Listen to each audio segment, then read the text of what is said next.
আসসালামু আলাইকুম প্রিয় দর্শক, আজকে আমরা একটা টক শোতে আসছি আমাদের সেই পুরনো অতিথিকে আবার নতুন রূপে। আজকে আমরা কথা বলতে চাই ভারত বিরোধিতা একাল সেকাল, অর্থাৎ আজকে যে বাংলাদেশে ভারত বিরোধিতা দেখা যায় এবং 1971-এর সময়ও যে ভারত বিরোধিতা ছিল, আরেকটু স্পষ্ট করে বললে ভারতের বিরোধিতার জন্য পাকিস্তানের যে আগ্রাসন 26শে মার্চ রাতের, সেই আগ্রাসনকে বৈধতা দেওয়া বা সেইটার পক্ষে অবস্থান নেওয়া ভারত বিরোধিতার জন্য, এইটা নিয়ে আমরা আসলে আলাপ করব। আসসালামু আলাইকুম। সালাম, কি অবস্থা, কেমন আছেন? এই তো আছে আলহামদুলিল্লাহ, আপনার খবর? আলহামদুলিল্লাহ, ভালো। বহুদিন পর আপনার সাথে। জি, অনেকদিন পর আমরা আপনাকে আবার পাইছি। তো আমাদের দর্শকদের সাথে আমি আলাপ করতেছিলাম আগের ভিডিওতে, বিশেষ করে জামাত ইসলামের যে ভারত বিরোধী একটা অবস্থান, এবং অবশ্যই এটা খুবই প্রশংসনীয়। তো এই ব্যাপারে আপনার মূল্যায়নটা কি? আসলে আপনি জামাতের ভারত বিরোধিতাটাকে কীভাবে দেখেন, আর বামপন্থীদের ভারত বিরোধিতাটা কীভাবে দেখেন? আসলে জামাত স্বাভাবিকভাবে ভারত বিরোধিতা করবে, এবং জামাতের ভারত বিরোধিতাটাও জামাতের এটা একটা রাজনৈতিক স্ট্যান্ড, পলিটিক্যাল স্ট্যান্ড। বা ভারত যেহেতু হিন্দুত্ববাদ, জামাত যেহেতু ইসলামী রাজনীতি করে, সেই জায়গা থেকে হয়তো সেই জায়গা থেকে আপনার তার ভারত বিরোধিতাটা, এটা তার একটা নীতিগত সিদ্ধান্ত বলতে পারেন, বা এটা তার রাজনীতিটা দ্বারা আছে এই ভারত বিরোধিতার উপরে। হ্যাঁ, কিন্তু সেক্ষেত্রে আপনি দেখেন বামপন্থীদের ভারত বিরোধিতা আর জামাতের ভারত বিরোধিতার পদ্ধতিটা একটু দুই মেরুর জিনিস। বামপন্থীরা ভারত বিরোধিতা করে মূলত পাকিস্তানের বিরোধিতা করতে গিয়া, মুক্তিযুদ্ধের পক্ষে থাকতে গিয়া তারা ভারত বিরোধিতা করছে। যখন তারা দেখছে মেজর জলিল সহ যে লোকগুলা মুক্তিযুদ্ধের পরে যারা যখন দেখছে যে আপনার ভারতীয় আধিপত্য আসছে, তখন কায়েম হচ্ছে। যেমন বামপন্থীদের একটা মানে নীতি আছে, তারা সাম্রাজ্যবাদের বিরোধিতা তারা করে, তারা ইনসাফের কথা বলে, কিন্তু বাংলাদেশের যে বামপন্থী এদের তো কোনো হুব্বা নাই না। এটা বাংলাদেশের বামপন্থীদের ক্ষেত্রে আমি যেটা দেখছি ব্যক্তিগতভাবে, যে এরা অ্যাকচুয়ালি আওয়ামী লীগের ছিল আগে, আওয়ামী লীগ থেকে বের হয়েছে, জাসদের জন্ম, আবার জাসদের অনেকে আবার আওয়ামী লীগে ঢুকছে, এটাকে অনেকে মেজর ডালিমের ভাষায় এটা আওয়ামী লীগের বি টিম, ওইটাই বাংলাদেশের বামপন্থীরা আওয়ামী লীগের বি টিমই ছিল। তো তারা একটা পার্সপেক্টিভ থেকে ভারতের বিরোধিতা করছে, ইনভেছে বা মানে এর পরিবর্তে আপনার জামাতের ভারত বিরোধিতাটা একটু অন্যরকম। জামাত ভারত বিরোধিতা করছে কিভাবে, যে মুক্তিযুদ্ধ চলাকালীন তারা পাকিস্তানের পক্ষ হয়ে এই পুরা দীর্ঘ 9 মাস চুপ ছিল বলেন, অথবা আপনার মুক্তিযুদ্ধের বিরোধিতা বলেন, যেটাই বলেন, এই করার মাধ্যমে তারা গণহত্যার একটা সহযোগী ছিল। ঠিক আছে, তো জামাতের এইটা হচ্ছে জামাতের মানে ভারত বিরোধিতার একটা আদিকালের পদ্ধতি, সেখান থেকে চলে আসছে। আচ্ছা, আপনার সাথে আমি একটু যুক্ত করি, এই জিনিসটা কি শুধুই অপবাদ, নাকি হচ্ছে যে এটা কোনো ডকুমেন্টেশনেও পাওয়া যায় জামাতের? আসলে এটা তো আপনার অপবাদের মধ্যে আসলে হচ্ছে কি, এখানে আওয়ামী লীগের একটা কিছুটা লিকেজ আছে। সেটা হইলো আওয়ামী লীগ হইতেছে যে আপনার কি করছে, একদম অতিমাত্রা জামাতকে মুক্তিযুদ্ধের বিরোধিতা করাইছে। জামাতের বিরুদ্ধে তার অনেক অপবাদ দিচ্ছে, যেটা করতে আমি ব্যক্তিগতভাবে যতটুকু দেখছি, জামাতের যে সংগ্রাম পত্রিকা, এটা কিন্তু মুক্তিযুদ্ধের সময় চলমান ছিল পাকিস্তান সরকারের অধীনে, এবং এই সংগ্রাম পত্রিকাতে 10 এপ্রিলে গোলাম আজমের যে লেখা, উনি বলছেন যে হচ্ছে পাকিস্তান রাষ্ট্রকে যারা ভাঙতে চেষ্টা করে এদেরকে কোনো ছাড় দেওয়া হবে না, বা এরা রাষ্ট্রবিরোধী, এদেরকে পাকিস্তানকে অক্ষত রাখতে আমরা আমাদের কর্মীরা শরীরের শেষ বিন্দু রক্ত পর্যন্ত আমরা দিব। এটা কিন্তু একটা ঐতিহাসিক ডকুমেন্টেশন আছে, তাদের নিজেদেরই পত্রিকা, এটা তাদের নিজেদেরই পত্রিকা। হ্যাঁ, কিন্তু আপনি খেয়াল করে দেখবেন জামায়াত ইসলামী তারা এই কাজটা করছে, এবং আওয়ামী লীগ সরকার হয়েছে যে পরবর্তীতে জামায়াত নেতাদেরকে ফাঁসি দিতে গিয়া মানবতা বিরোধী আইনে ফাঁসি দিতে গিয়ে কিছু অতিরিক্ত করে ফেলছে। বিচারটাকে ইনসাফের বিচার বলা যায় না, শাহবাগের প্রভাব ছিল, আদালতের উপর একটা মানুষের প্রভাব ছিল। তো যদ্দূর হয়েছে কি, মানুষের ভিতরে যে জামাত ইসলামের যে ভারত বিরোধিতাটা, বা জামাত ইসলামের যে মুক্তিযুদ্ধে যে তাদের মানবতা বিরোধী অপরাধটা ঢালাওভাবে তাদেরকে জুলুম করার কারণে তাদের অপরাধটা অনেকটা লঘু হয়ে গেছে।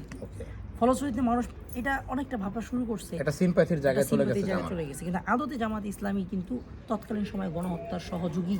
এখন বিষয়টা কি এরকম যে গোলাম আজমকে যদি আমি গণহত্যাকারী বলি, তাহলে কি আমার গুনাহ হবে? বা দেখেন, গোলাম আজম বলা যায় কিনা, গোলাম আজমকে আপনি বা আমি সরাসরি গোলাম আজমকে আপনি গণহত্যাকারী বলতে পারবেন না, অ্যাটলিস্ট গণহত্যার সহযোগী বলতে পারেন না। গণহত্যাকারী যদি গোলাম আজমকে না বলা যায়, তাহলে তো হাসিনাকে গণহত্যাকারী বলা যাবে না। এটা একটা সুন্দর পয়েন্ট, কারণ এটা আপনার একটা সুন্দর পয়েন্ট, কারণ গোলাম আজম যেমন নিজে রাস্তায় নেমে মানুষ মারেন নাই, বাংলাদেশের যে সাবেক স্বৈরাচার প্রধানমন্ত্রী বা পলাতক বলেন বা যাই বলেন, শেখ মানে হাসিনা আওয়ামী লীগের ভাষায় উনি এখনো পর্যন্ত প্রধানমন্ত্রী আওয়ামী লীগের ভাষায়, না এখানে হাসির কিছু নাই, যেটা তাদের সলিড বক্তব্য, যেটা এটি আর কি আওয়ামী লীগের দলীয় ভাষায় তিনি এখনো প্রধানমন্ত্রী। প্রধানমন্ত্রী, জি। আপনার বিএনপি বলেন, তারপর এনসিপি বলেন, আরো যারা আছে জামায়াত ইসলামী, তাদের ভাষায় তিনি স্বৈরাচার।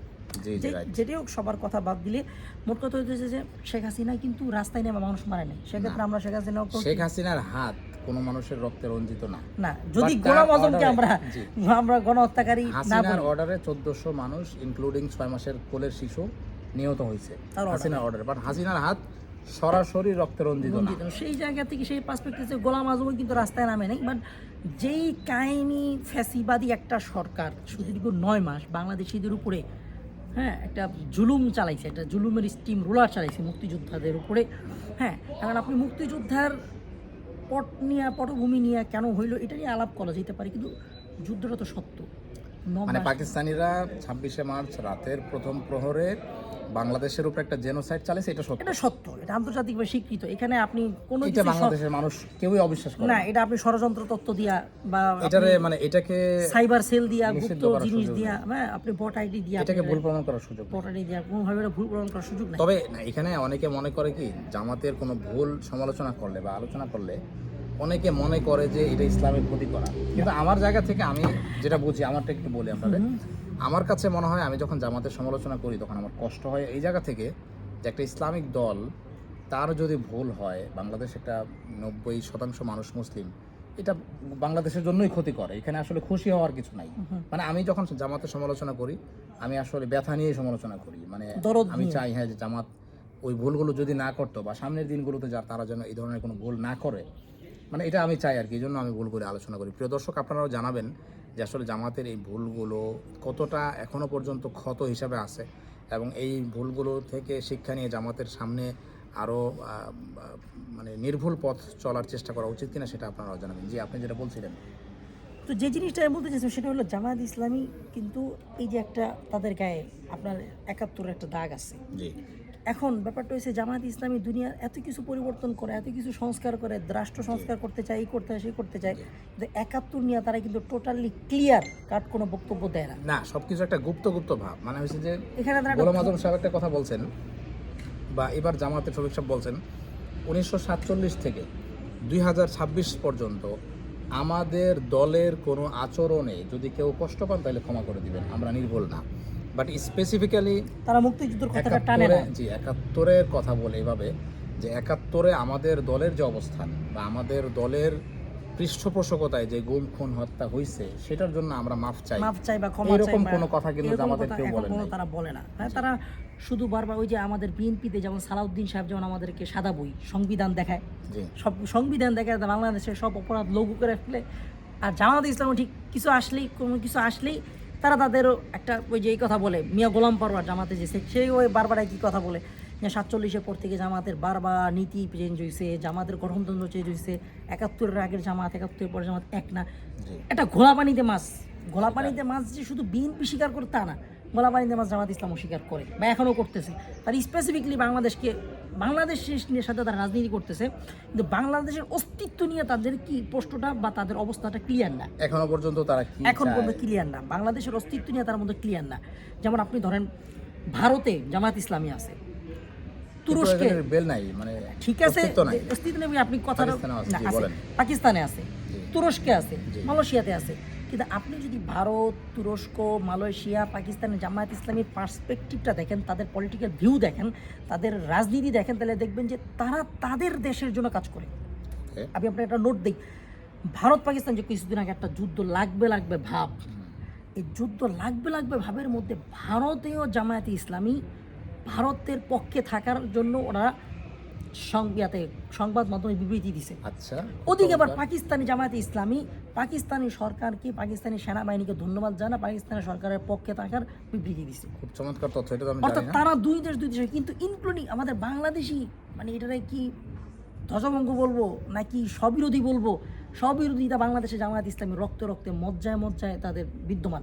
ঠিক আছে, তারা প্রত্যেকটা দেশ তাদের দেশকে তাদের মাটিকে ওন করতে পারতেছে, কিন্তু বাংলাদেশের আপনি জামাত ইসলামী দেখবেন তারা ইনসাফের কথা বলবে, তারা বলবে আমরা দুর্নীতিমুক্ত, আমরা দেশকে ভালোবাসি, আমাদের এখানে রাজাকার নাই, আমাদের এখানে রাজাকার বা থাকলেও আমাদের তুলনায় আওয়ামী লীগের বেশি, এই একটা হিসাব তারা বলবে। কিন্তু তারা এই কথা বলবে না যে আচ্ছা যেটা হয়ে গেছে আমরা আপনার জন্য দুঃখ প্রকাশ করতেছি, আমরা ওই জিনিসটা আমাদের ভুল ছিল, আমরা এখান থেকে মাফ করে যাই। মানে তাদের এটা ভুল ছিল, এটা বলতে খুব এটা একটা তারা ভুলতে যে মানতে না, মানে জেরে কাশতে রাজি নাই, জেরে কাশতে নারাজ। তাদের এই যে একটা স্ববিরোধিতা তাদের মধ্যে আছে। আসলে বাংলাদেশের রাজনীতিতে জামাত এই স্ববিরোধিতাটা করার কারণে বারংবার তারা একটা ভুল শক্তি হিসেবে প্রমাণিত হইতেছে।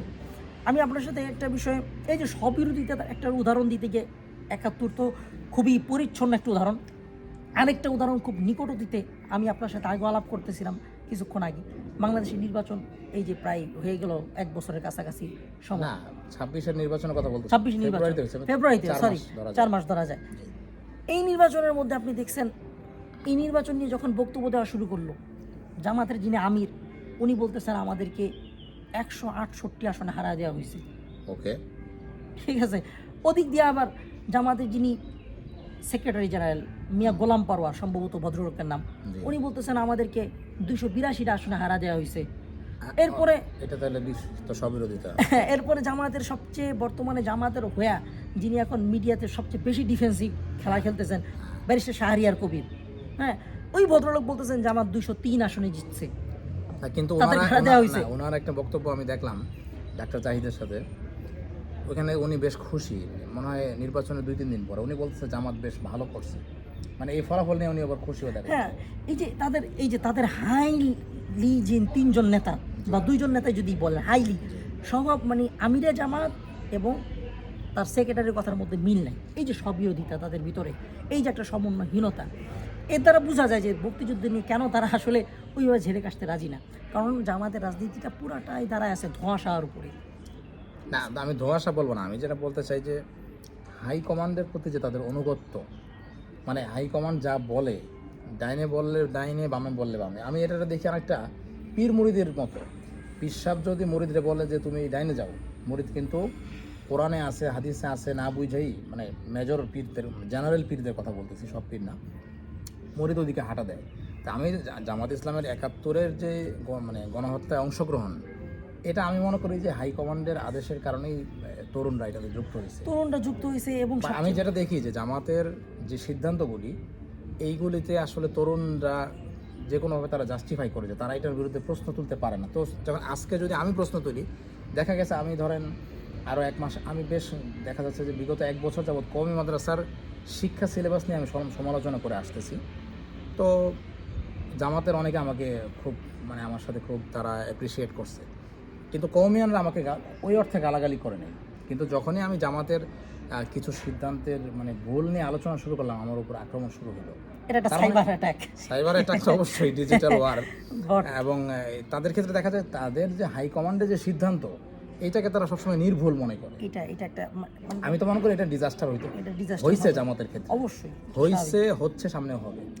হাইকমান্ডকে আসলে, মানে তারা বলে যে আমরা পীর মুরিদ মানি না, কিন্তু তাদের দলগত সিদ্ধান্তের ক্ষেত্রে তারা মুরিদের মতো। অবশ্যই ওই দলের সিদ্ধান্তের বাইরে তারা কোনো কথা বলতে পারে, ওই খোলসের ভিতর থাকতে চায়। হ্যাঁ, ওইটার বাইরে যদি কেউ কথা বলে তাহলে তারা জামাতের শত্রু, আউট অফ মার্জিন কেউ চিন্তা করলে তারা এদেরকে জামাতের শত্রু মনে করা হয়। কিন্তু একই কাজ যখন জামাত ইসলামী করতেছে তখন এটা ইনসাফের পক্ষে হয়ে যায়, কিন্তু একই কাজ যখন এটা অন্য কেউ করতেছে তখন সে হয়ে যায় আপনার। না, আমার কাছে যেটা মনে হয় যে এটা উপরে যদি আমরা দেখি বাহ্যিকভাবে, এটা একটা দলের জন্য ভালো যে চেইন অফ কমান্ড ঠিক আছে, বাট এটা কিন্তু লম্বা সময়ের হিসাব করলে এটা অনেক বড় ক্ষতির কারণ। ঠিক আছে, মানে দল যদি উল্টা পথে চলে, সেটা তাকে আর মানে সঠিক পথে আনার কোনো সুযোগ সাধারণত থাকে না।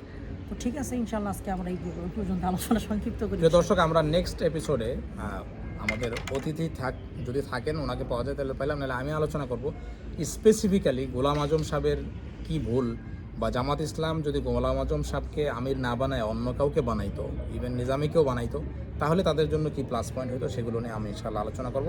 ততক্ষণ পর্যন্ত আপনারা আমাদের সাথে থাকবেন। আল্লাহ হাফেজ। আসসালামু আলাইকুম ওয়া রাহমাতুল্লাহ।